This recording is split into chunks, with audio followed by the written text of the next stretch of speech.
বন্যার জন্য 9 দিন পর এইচএসসি পরীক্ষা শুরু হলো সিলেট শিক্ষা বোর্ডে।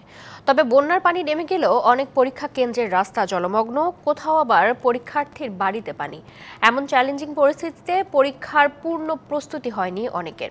এর মাঝেও আশাবাদী অভিভাবকরা। সর্বোচ্চ প্রচেষ্টায় পরীক্ষা নির্বিঘ্ন করার কথা জানিয়েছে কর্তৃপক্ষ।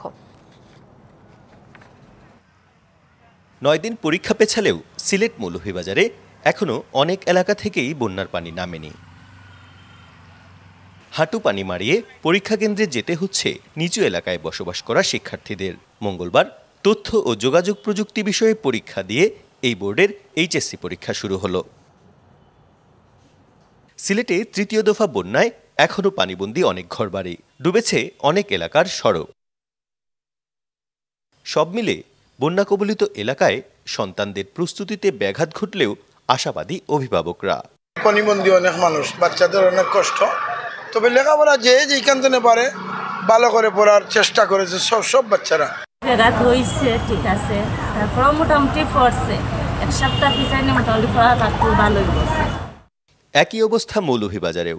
হাকালুকি হাওর ও 3 উপজেলার নিম্নাঞ্চলে পানি অপরিবর্তিত থাকায় প্রতিকূল পরিবেশ ও জলমগ্ন রাস্তা অতিক্রম করে পরীক্ষায় অংশ নিয়েছেন শিক্ষার্থীরা।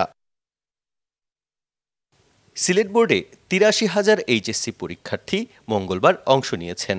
সামনের দিনগুলোতে শ্রাবণ মাসে আরও বেশি বন্যা হওয়ার সম্ভাবনা আছে, ফলে আমরা আবহাওয়া থেকে বেরোয় যেতে পারবো না। ফলে তাদের প্রস্তুতি, পরিবেশ, সাবেক কেন্দ্রগুলোর অবস্থা সব বিবেচনা নেই আমরা মনে করি যে this is the right time to start the exam. আমি মনে করি এইবারে পরীক্ষা আমাদের ফলাফলের কোনো প্রভাব পড়বে না।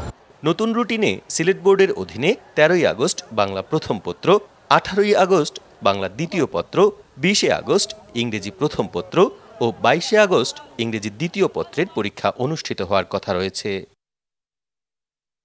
প্রত্যুষ তালুকদার, ডিবিসি নিউজ, সিলেট।